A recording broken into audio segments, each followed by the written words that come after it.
خیبر پښتونخوا کې د هسپتالونو نظام او اصلاحات دې حوالې سره څه وخت مخکې حکومت ډېرې دبنګ دلیرانه او اهم فیصلې کړې وي. د هغې په بنیاد باندې تنقیدونه به هم کېدل او مسلسل یو کار کېدو، یو اثرات دي او د هغې کوم کارکردګي ده نو هغه اوس په نظر را روان دي.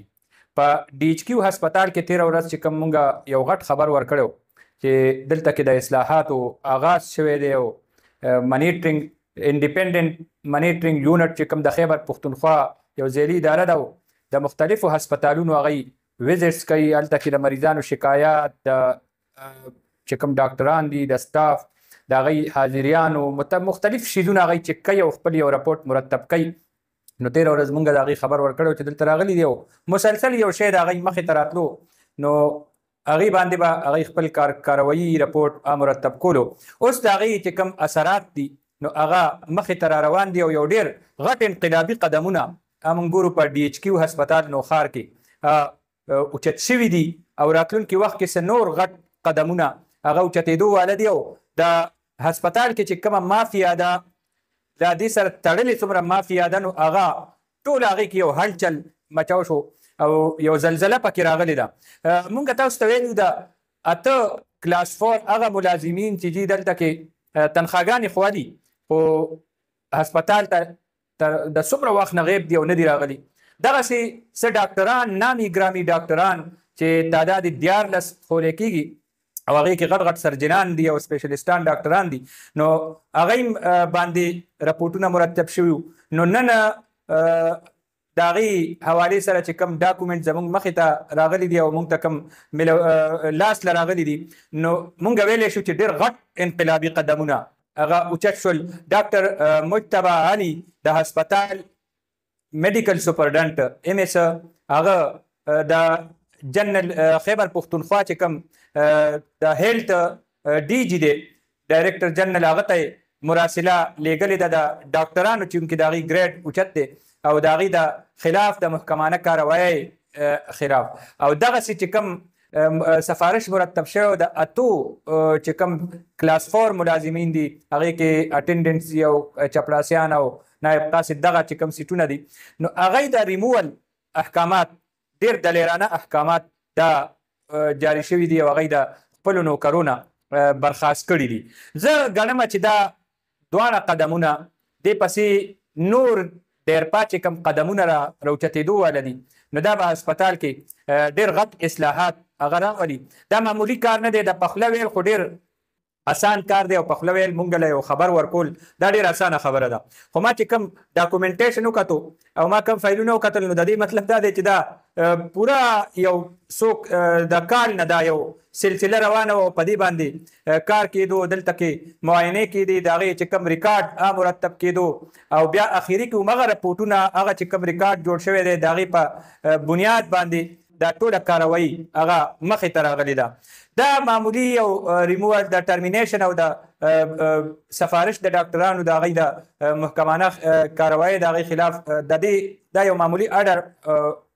محکمانه کاروایۍ یو مراسله نه ده بلکې دا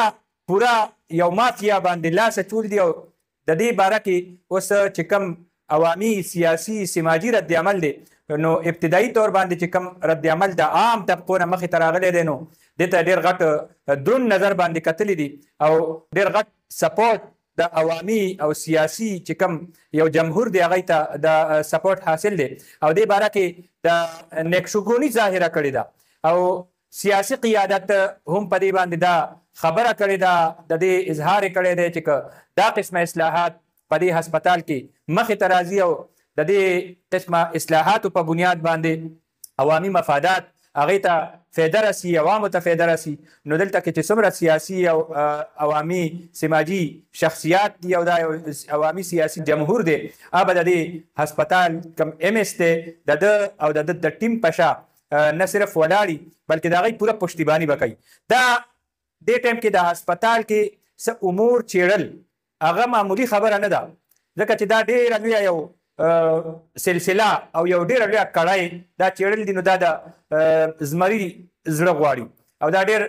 غټ زړه او غټه ګرده غواړي نو په هغې باندې به دا کار کېږي. به هر حال مونږ چې کوم ډاکومنټیشن هغه وکتو او کوم مونږ سره دلته موجود دی کوم کاغذونه ما سره فایلونه پراته دي نو د هغې په بنیاد باندې زه ویلی شم او زه نو ښار ته دا خبره کومه که دقه بنیاد باندې او په داسې طریقې باندې دا کاروایي کېږي نو دې کې هېڅ شک نشته چې د خیبر پښتونخوا ګورنمنټ د خیبر پښتونخوا صوبایي حکومت چې کوم د هسپتالونو حوالې سره د اصلاحاتو هغه کوم یو سلسله شروع کړې وه او د هغې دپاره یو ډېر لوی کاروایي که هغه د انډیپینډنټ منیټرینګ یونټ د منیټرینګ ټیمونو په صورت کې وه که د صحت کارت په صورت کې وه که د نور د هسپتالونو انتظاماتو حوالې سره او هغې باندې نظر ساتلو حوالې سره وه نو هسې نه وه بلکې دا د یو ډېر لوی غټ انقلاب تیاری و او د هغې آغاز اوس مونږ ګورو په مختلفو هسپتالونو کې کېږي ما ضروري ګڼله چې زه په دې باندې خبره وکړم او زه به دې سره سره خپل سیاسي عوامي سیاسي سماجي جمهور ته هغوی ته هم اپیل کومه چې که په دې طریقه باندې او په داسې سلسله باندې زمونږ د هسپتالونو کې د اصلاحاتو آغاز کیږي او دې کې د عوامي مفاداتو دپاره داسې څه ګران قدمونه اوچتېږي او هغې کې راتلونکي وخت کې دغه چې کم ځای کې هسپتالونو کې بیا هغه ټیم ته هغه مشرانو ته څه مسله راځي نو دا د ما د دې سیاسي عوامي سماجي چې کوم شخصیات دي دلته کوم جمهور دی دا د هغوی اخلاقي او ملي فریضه جوړیږي چې د دغه خلکو په شا بیا ودرېږي او د ده سپورټ کوي او دا یو مخصوصه مافیا چې د کومو وجو نه د هسپتالونه د دې نه مړې اسپې جوړې شوي دي او هغه روانولو څه هغه په خپله پټلی اچول هغه ګران شوي دي او هغه خپله د هغې سلسله علاج معالجې سلسله پکې دوباره شروع کول هغه ګران شوي دي نو دا د دې شروع کولو دپاره دا قرباني غواړي نو که زمونږ دې کې سټاف مشران ډاکټران داسې شخصیات هغه قرباني ورکوي او هغه قدم اوچتوي هغه مقابله کوي یا په سترګو کې سترګې اچوي نو اخلاقي فرض د دې ټولو سیاسي جمهور جوړیږي چې د داسې مشرانو سپورټ وکړي او د هغوی رهنمایي هم وکړي او دا ادارې آبادولو دپاره د دوی سره پوره تعاون وکړي